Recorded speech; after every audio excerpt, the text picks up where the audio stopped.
Thank you. It's such a pleasure to be here, and it's been thrilling to bring Codex Sasson to Israel, and particularly to the Anu Museum, the home of the Jewish people, and to be a part of this event, because one of the wonderful things about being able to bring this book is being able to share it to the public, and I'm really pleased that you're all here for that. I want to give you a little bit of background into the history of this book, and I want to talk about this book as the history and the journey that it took and what we learned from it. So you're looking at an overview of the Codex here, Codex Sasson. Calling it Keter Sasson Bivrit. We call it the Keter Sasson. Keter is the term given to the early Masoretic Bibles, and this is the earliest, most complete example of a Hebrew Bible. All 24 books of Tanakh, from Bereshit all the way to the end, are found in this one volume. It was written either in the land of Israel or Syria, which is around the year 900, and that has been proven both by carbon dating as well as a close study of the paleography of this script. And you see examples of pages in front of you, and what's fascinating about this manuscript is that anybody who reads Hebrew can open it up and read it today, written over a millennia ago, and it's still absolutely accessible. This particular page has the 10 Commandments over here, and the Shema on the other side of the page, so two very seminal texts. But it includes the nikud and the ta'amim, the vowels and the cantillation marks, as well as the traditional notes of the Baalei Masorah, those who created all the lists, which tell us how to copy and write the Bible and transcribe it properly.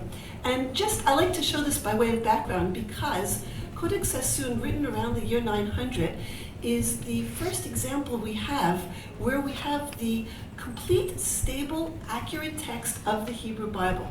Before that, we have examples from the Dead Sea Scrolls, and in fact, this is the 10 Commandments. Those of you who are sitting over there can read some of it on bottom, or perhaps not. It's not that easy to read. There are no vowels, there are no ta'amim. It's not an easy thing to read, and so between the time of the end of the Dead Sea Scroll period and the year 900, there were a group of scholars who created these critical systems that allowed the stable and accurate transmission of the Bible. I want to talk a little bit about the journey of this Bible and where it went. So what do we know about this Bible? It's written on 792 pages. Usually pages are, when you have books, you talk about pages and manuscripts, you talk about folios. So that's close to 400 folios. It was a very expensive book to produce. This kind of book, and it's huge. If you haven't seen it yet, you'll see it downstairs. It's like 6 inches thick. I don't know what that is in centimeters. Would have taken one scribe, it's all written in one hand, the text of the Bible itself, at least a year and perhaps as much as 2 years to write. It was a laborious process. It was written on parchment, in this case sheepskin, and it's estimated that it would have required about 200 sheepskins to be able to produce. Only the wealthiest of individuals could have afforded the luxury of commissioning such a manuscript. Most of these important manuscripts were commissioned by individuals, not by communities. However, they are often dedicated to synagogues, and we see individual ownership over here. And what you're looking at is a deed of sale that appears in the middle of the manuscript. And this deed of sale, which is written in Judeo-Arabic, tells us that a man by the name of Chalaf ben Avraham sold the book to Isaac, the son of Ezekiel, so Yitzchak ben Ezekiel. And this deed of sale is written around the year 1000, so about 100 years after the book was inscribed, was penned. And this is a very formal deed of sale. Those of you who are looking at the screen can see that the last line says that the deed, the Shtar Mechira, was written by Tzedakah ben Daniel. He was a scribe. And then it's actually witnessed, and the witness is kind of the messy text below, over here. And it's witnessed by Mubrak ben Vahib Kohen. So, this was an expensive book, and you wanted to make sure that that you recorded properly the sale. People have asked me, why does this record of the sale appear in the middle of the manuscript and not at the end of the manuscript? Two reasons. One's kind of an obvious reason. There was a nice free sheet of parchment over here, space where they could put it. But also, you want to put it someplace where it won't get lost. And often the first and last pages are the ones to go in the Hebrew manuscript. So what happens after that? Isaac ben Yechezkel then gives it to his sons. He has two sons, and you can read along the top of the page. He gives it as a hekdesh. He gives it to them in very controlled trust, and he says that they can never sell it, and they can't redeem it. They must keep it forever. And his two sons, named Yechezkel, after his father, and Maimun, are given this book, never to be sold. This is probably sometime in the 11th century. But as things happen, the book does get passed on to new ownership. This is a very interesting note. You see on the top of 2 pages, they're one quire apart, so about 10 folios apart. On the first page it says Kadosh LaHashem Elokei Israel, right? Consecrated to God of Israel. And then on the next page it says La Kanisa Makisim Lo Yimkar. So it's dedicated to the synagogue in Makisim. I certainly ask myself, where on earth is Makisim? This is such an expensive object. This is such a treasure. Surely we would know where Makisim is. And 3 weeks of work, and we have no idea where Makisim is. It turns out that the name of the town was changed to Markada. And Markada is actually a town on the Khyber River. And what do we know about the Jewish community in either Markada or Makisim? Absolutely nothing. It's incredible to me that we should have such an important manuscript, an early Masoretic Bible, in a community of which we have exactly one reference to this community. There's a man by the name of Ovadia Hager. He was a proselyte, and he converted to Judaism, and around the beginning of the 12th century, a little bit before, maybe say around 1100, and he decides he's from Italy, but it's not safe to stay in Italy if you've converted to Judaism, so he takes himself off to the Middle East, and he's moving from Aleppo to Baghdad, and at that time, he writes that he passes through the city of Makisim. Okay, that's all we've got so far. I think maybe there'll be more. We actually scoured the Cairo Geniza for more information about the city and did not find it. It's dedicated to the synagogue in Makisim, probably in the 13th century. And what happens is there's an inscription at the very end on the last page of the book, and it tells us that the synagogue and the town of Makisim has been destroyed.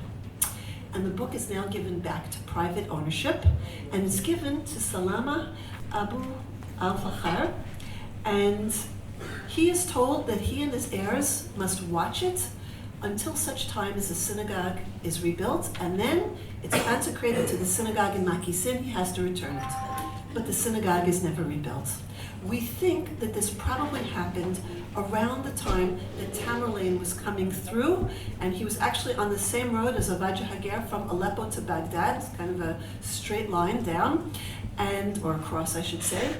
And at that point, around the year 1400, when Tamerlane is coming through, it goes into private ownership, and we lose track of this manuscript for 500 years.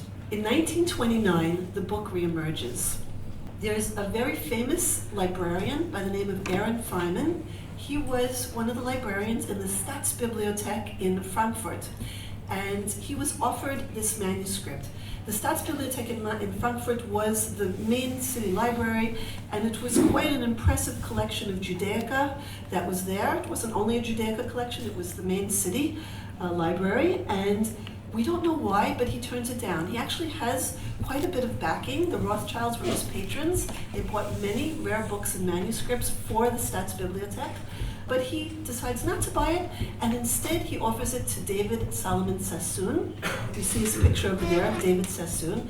David Sassoon was the most important collector of Hebrew manuscripts, I think, that ever lived, but certainly you could say in the modern era. He had a collection of 1,274 manuscripts, and his particular passion was Bibles. And he's very excited about this Bible. He says right away, yes, I'd like to buy it. And he does buy it, and he rebinds it, and he repairs the pages, And in fact, he bargains down the price a little bit because and that's his book plate over there with his coat of arms. And this is wonderful. The Sassoons kept everything. They have all kinds of papers and documents. And he bargains him down on the price, and you see that he kept a notebook that's on the left-hand side of the screen where he says he paid 350 Great British pounds for this manuscript, which is more than he paid for all but 4 of the books in his collection. And just to give you a sense of the importance of his collection, I would estimate that 95% of all the important Hebrew manuscripts that sold in the 20th century were once part of the Sassoon collection. That just gives you a sense. And this was the crown jewel in his collection. But he was offered it at 600 pounds, and he actually says, no, I've got to bind it, I've got to do work on it, and I'm going to pay only 350. And here you can see, actually, he sent it to the binders that bound for the king and also the British Library, and that's the record of the binding. So this book comes down through the ages. After David Sassoon buys it, he treasures it, he catalogs it in the 10th century, and he dies in 1942, and his heirs begin selling his manuscripts. And this is sold in a series, the Sassoon collection is sold in a series of sales at Sotheby's, and this book goes up for auction in 1978 in Zurich. And at that time, it's brought by the British Rail Pension Fund. And the British Rail Pension Fund was buying for investment purposes. They were much criticized for buying art for investment purposes. And in fact, they did very well for their pension holders. They bought a lot of important paintings, they bought other Hebrew manuscripts, they bought other rare material. And when they bought it, they deposited this manuscript in the British Library. It was last on view to the public in 1982 at the British Library. And they sell it in 1989 for 10 times the price that they bought it for. So they bought it for about $320,000, and they sell it for $3.19 million. It was a record price at the time. It was the second highest book ever sold at auction. It was only bested by the Gospels of Henry the Lion. So, at that point, it was bought by Jacques Safra, and I'll close with this. It's a wonderful story. It actually, we say it was bought by Jacques Safra, but the Washington Post reported the day after the sale that the owner, the hammer, went to a Mr. Toporowicz. Mr. Toporowicz was a dealer of very high-end Hebrew books and manuscripts, and he was at the auction, and he, in fact, the hammer did go to him for this book and manuscript. However, Jacques Safra was on the phone at the time, and he very much wanted to purchase this manuscript. He was on the phone, and he heard that his uncle Joseph would be bidding. So he stepped back out of respect for his uncle, and he decided not to buy the Bible. He didn't bid. But the next day, when he wakes up and finds that it's bought by Mr. Toporowicz, he calls up Sotheby's and asks them, please, to put him in touch. He calls Mr. Toporowicz and says, I'd like to buy the Bible that you just bought at Sotheby's. And Mr. Toporowicz, who's a dealer, said, that's fine, it'll just cost you $1 million over the hammer price. And Jacques Safra, who's a savvy collector and also was deeply interested in Hebrew books and manuscripts, said, fine. And Mr. Toporowicz, who had not yet paid for the manuscript, said to Jacques Safra, fine, send me the $1 million, send Sotheby's at 3.19, we'll call it even. And so the buyer on record at Sotheby's is Jacques Safra. He's owned it for 3 decades, a little bit more. He's a wonderful collector of all kinds of art and antiquities. He buys, he sells. He's sold most recently in our Old Master sale some wonderful paintings, and he's looking forward to who the next custodian of this magnificent manuscript will be. And I am very excited to be here and to share this with the general public. I hope people will come and enjoy it. And thank you very much for allowing me the opportunity.